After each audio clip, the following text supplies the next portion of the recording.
I'm Francesca Maxime. And I'm Matt McClure. And this is Currents.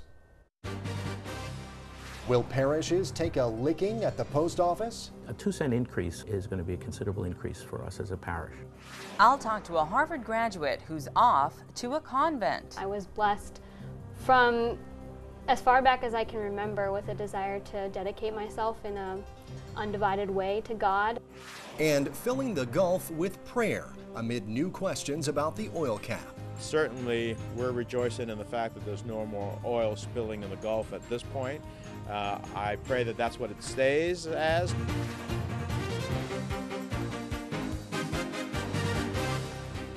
Well, good evening, and thank you so much for joining us tonight. Are you someone who uses the internet for just about everything? Yeah. And it's so easy to do with your iPhone. You have all these applications. Right. Take it with you wherever, right? You can. Staying in touch with friends and family, getting some restaurant reviews, or even paying bills online. I know I do that, so I won't be late. Yeah. Well, you're in good company, but you might be part of a problem, too, with more people using the internet to communicate on even sites like Facebook that make it kind of easy to do that. The United States Postal Service is seeing a lot less business. And to meet its cost, the agency is proposing a 2-cent increase in stamp prices come January 2011. Yes, and while 2 cents might not sound like a whole lot, if you're someone that relies on mailings and sends out a lot of letters, it could become pretty expensive. That's what Ingrid Rojas discovered when she spoke with a local pastor. A proposed stamp increase, which the Postal Service is talking about, would have a tremendous impact on us from different perspectives. Monsignor Hardiman, pastor of San Sebastian Church in Woodside, Queens, one of the largest parishes in the Diocese of Brooklyn, is worried about the United States Postal Service's proposed stamp increase. With a mailing list of over 3,000 addresses, a 2-cent increase will make a big dent in his already stretched budget. Our postage bills for the past 2 years have averaged about $6,000 a year. So a 2-cent increase on top of that is going to be a considerable increase for us as a parish. But a price increase seems inevitable for the Postal Service, which has been struggling with a decline in revenue for the past 2 years. Email and the economic crisis are mostly to blame. According to Postal Service's figures, mail volume dropped by almost 26 billion pieces of mail in just 1 year. We're the second largest employer in the United States, so we have 600,000 employees. We simply don't have enough mail to keep the folks busy. So we have to become leaner and think of better ways to do things. In addition to the proposed price increase, the Postal Service also proposed cutting delivery from 6 to 5 days. If passed, both proposals would take effect in January 2011, hurting many nonprofits, including churches.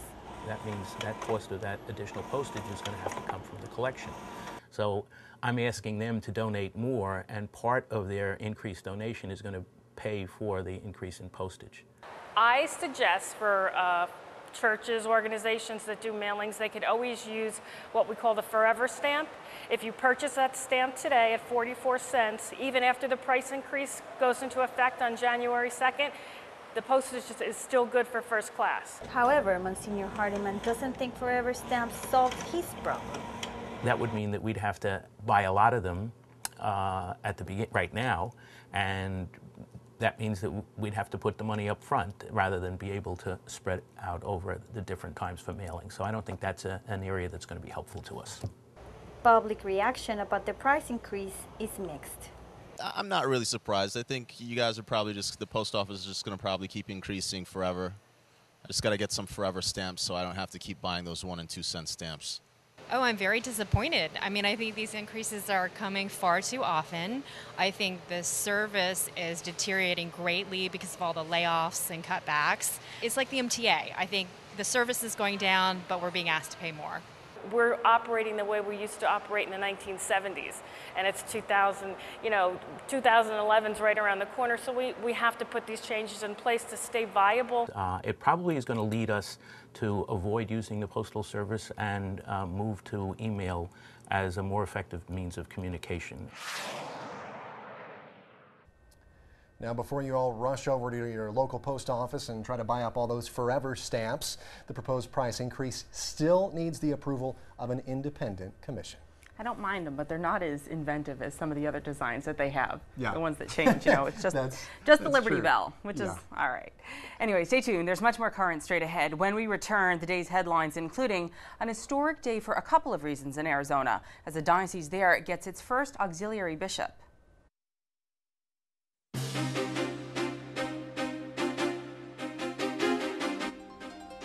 Welcome back to Currents. I'm Matt McClure. And I'm Francesca Maxime. Coming up later, people are praying and looking for help from above in the Gulf Coast. But first, let's have a look at the day's headlines. The Vatican has a new representative to the United Nations. We get more on that story now from Rome Reports.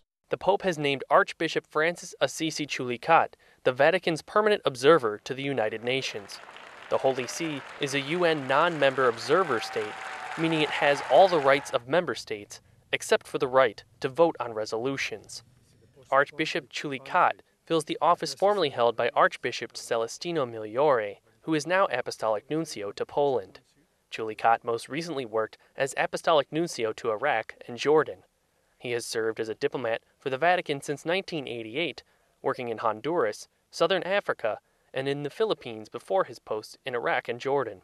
Chulicat is the first non-Italian to be permanent observer, and he previously worked at the UN from 2000 to 2004 as a counselor at the Holy See's mission to the UN. History today out of Arizona. The Diocese of Phoenix got its first auxiliary bishop. Eduardo Nevarez, the son of Mexican immigrants, is also the first Hispanic bishop for the diocese. His ordination comes amid ongoing protests over Arizona's immigration law, which critics say unfairly targets Hispanics. Well, meanwhile, in a story we've been following closely here for you on Currents, the Diocese of Peoria will meet with officials at the University of Illinois over a Catholic professor's firing. Kenneth Howell was let go after a student complained about an email from the professor in which he stated that homosexual acts violate natural law. But Howell says he was only explaining Catholic teaching on homosexual behavior. From Syria, the Minister of Education has banned face veils on public and private university campuses. He says wearing the veils contradicts university ethics and goes against the school's secular identity. Syria is one of the latest countries to weigh in on the veils. Just last week, France's lower parliament approved a ban on wearing a full Islamic veil in public on the grounds that veils are degrading to women. Back in the U.S., a teacher in Virginia is looking for a new job after complaints about holy oil in the classroom. We get more now from Mary Kay Maloney.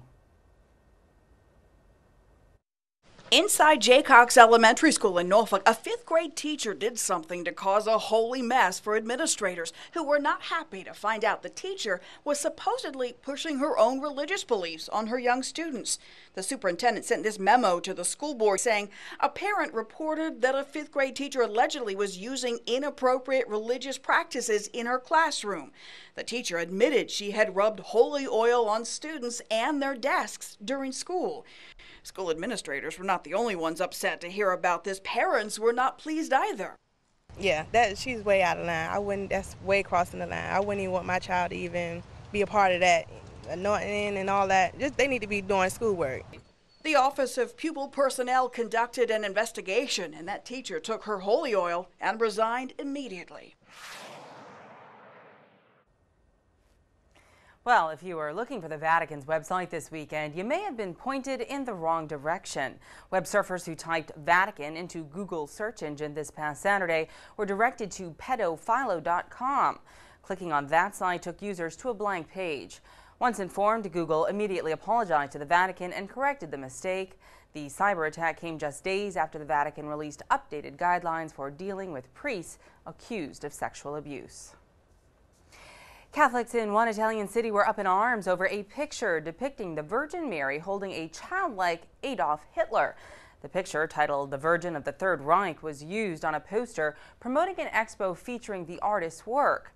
The mayor of the city has apologized, and the expo's organizers have removed the picture from its program. Well, stay tuned. There's more current straight ahead. When we return, you've just graduated from Harvard. What are you going to do?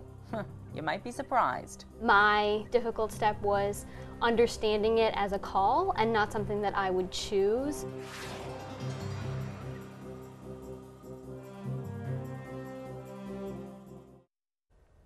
Welcome back. Well, last month, the young woman graduating from Harvard got a lot of attention for this speech. Non mihi si linguae centum sint, oraque centum. Aurea vox. Comprendere tot fabulas possem, quae quidem vobis ipsis sunt per notae. And don't check your TV, that is Latin. And that young woman, Marianne Marks, was delivering Harvard's annual Latin oration and clearly doing it with gusto. It was picked up by websites and blogs all around the world. But what also got some attention is that Marianne is not going to graduate school. She's not entering the business world either. After graduating summa cum laude from Harvard, she's about to enter the convent. She is indeed. Yeah. She's joining the Dominicans. That's the Dominican Sisters of Mary, Mother of the Eucharist, and that's in Ann Arbor, Michigan. The same nuns featured recently on the Oprah Winfrey Show. They did a whole big show on it. Now, Marianne is a native of Queens, and she belongs to Our Lady Queen of Martyrs Parish in Forest Hills. And she stopped by last week right here in the Current studio to share some of her story and to talk about her vocation. Marianne, thanks so much for joining us today on Currents. It's great to have you here. You trekked from Queens, where you go to church faithfully, and you have elected to have God be very much front and center in your life, Jesus Christ specifically. You are going to become a nun after graduating summa cum laude from Harvard University, my and our alma mater now. Tell us what brought you to that decision from coming from a place like Harvard. Well, becoming a sister is something I've thought about for a very long time. I was blessed from as far back as I can remember with a desire to dedicate myself in an undivided way to God. Not everyone's vocation story is like that. A lot of people, it's an idea that comes to them later. But for me, it was always kind of there. I think that my difficult step was understanding it as a call and not something that I would choose. So understanding it as what God wanted for me, and that came when I realized that my own plans for graduate school, maybe other experiences after Harvard, maybe weren't what he wanted, and so I had to accept what he wanted, which was for me to enter right after college. But it was something I came to slowly through the course of my life. And I'm sure something that you prayed a lot over and asked for guidance about. Why the Dominicans? Well, the Dominicans are known for study, for love of study and intellectual life, and that's something that attracts me a lot. I feel called to learn throughout my life and to have good intellectual resources and opportunities to expand my understanding of the faith. And Dominicans are also, the motto of Dominicans is Veritas, which means truth, and I think truth is really... I know that one. Yeah, that's the motto of Harvard too. Harvard, yeah. I can't escape that. But I think that truth is really important in our world today, that the fact that there is one truth and that we can search for and find it, and it's a beautiful thing. That kind of leads into my next question. A lot of times as young women, I think we get all kinds of messages about looking a certain way, acting a certain way, what's attractive, what isn't, and all of this. And as we know, the Dominicans were featured recently on Oprah Winfrey. I actually watched that. And some of the things that the sisters were saying was that this really enabled them to be, in a way, more free with their spirit. Why did you choose this calling as a young woman? Or as you say, it sort of chose you. Right. Well, I think that it was an important lesson that I learned to be true to myself and who I am, so not to be anybody else.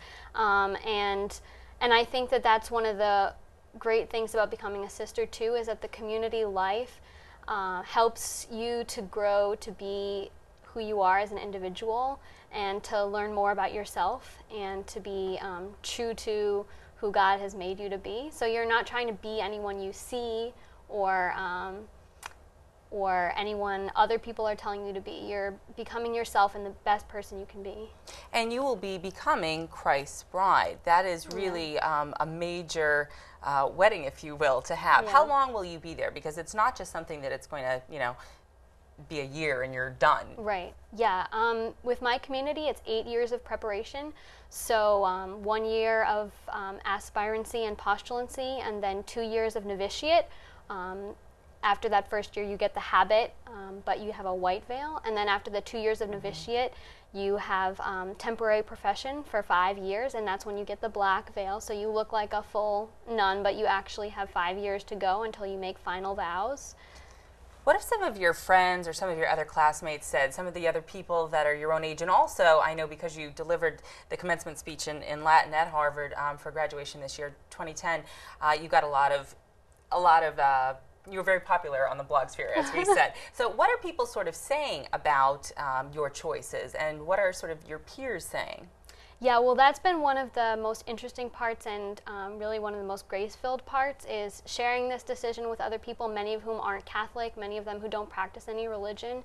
I think that one thing it does is open up discussion on a deeper level, because when people ask you what you're doing after college and you tell them you're becoming a nun, it's a really kind of an existential answer rather than a career-oriented answer. And so it's allowed me to have discussions with people, as I said, on a deeper level. So it allows them to open up to me on subjects that maybe they wouldn't otherwise, and that's really beautiful.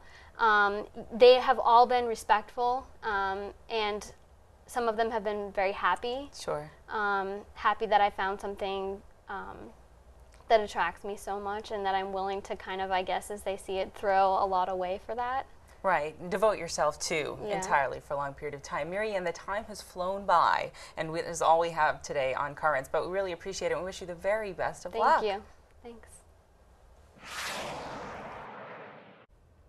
She was really a delight to have here in the studio, and I do wish her the best of luck. Not that she's going to need it, but it really was not just something that she elected to do, but something that she felt called to do. Exactly, and she decided to answer that call, and it's amazing to me too.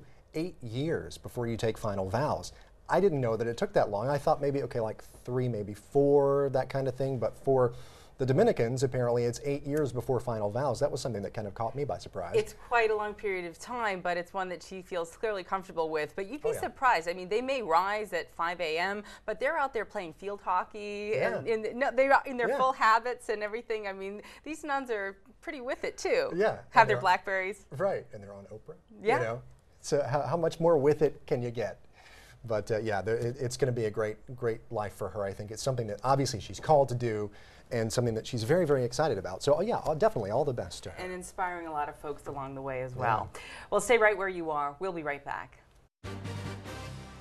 Just ahead, they're looking for answers from above and keeping up hope in the Gulf Coast. We want to rally the nation around this day of prayer, a time to seek God's voice, to seek God's help, to place our trust in the one who can solve this disaster.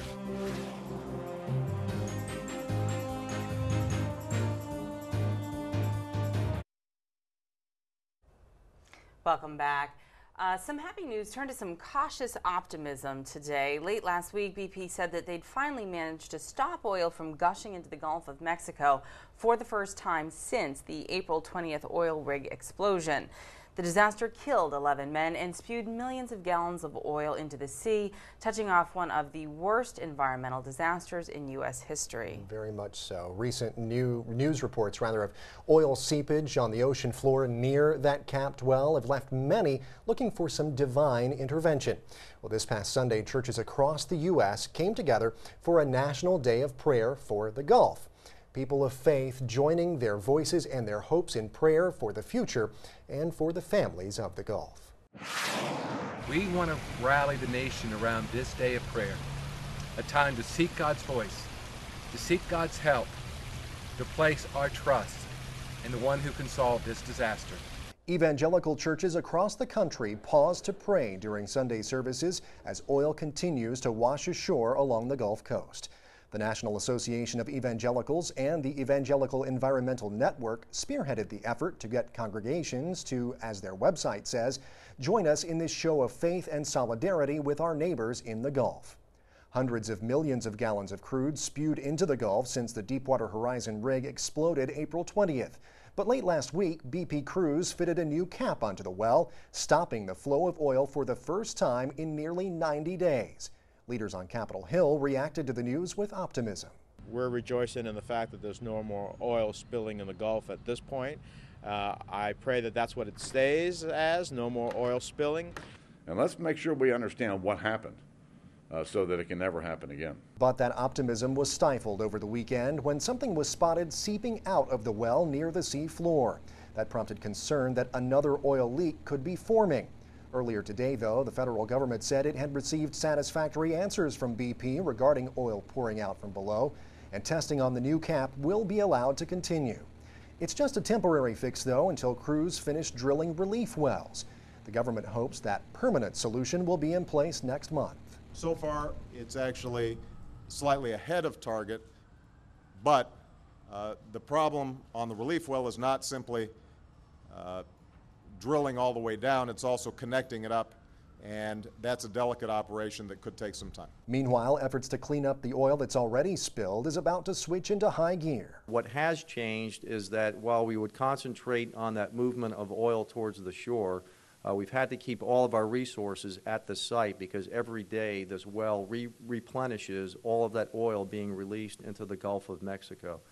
So there is no new oil coming up at the source. So all of that fleet of skimmers that I briefed you on last is now moving to recover this oil before it makes impact. The impact has already been enormous, with fishermen and shrimpers out of work and oil-soaked beaches that would otherwise be crowded with tourists. But the cleanup and containment efforts continue, and so does the prayer. Such a dire situation for so many people there. I mean, you see the footage of the oil-soaked animals and so much oil in the water that's washing ashore, and it's just amazing. So there may not be any more oil flowing right now from the well, but there's so much oil in the Gulf of Mexico already. You just kind of have to wonder how it's ever going to get out of there.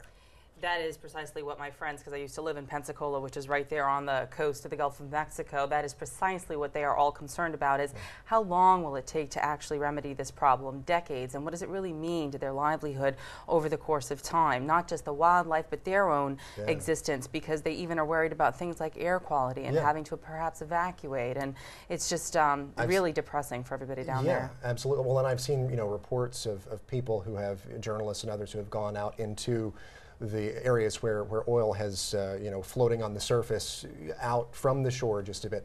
And they say, that it's just a sickening smell to be among that. So, that's another thing, as you said, air quality to worry about. And the two big industries there, fishing and tourism, are really two of the biggest economic engines in that entire region. Yep. And they can't do their work. So it's very, very tough. Well, it is tough, but hopefully it will continue to get better. That is all for tonight for Currents. Coming up tomorrow, we'll meet a group that wants to help Haiti help itself. But until then, remember, you can always see us online. We're over at currentsny.net. And also, if you have a question, a comment, or a story idea, send us an email. The address is dropusaline@currentsny.net. For all of us here at Currents, I'm Matt McClure. And I'm Francesca Maxime. Thank you so much for watching, and have a great night.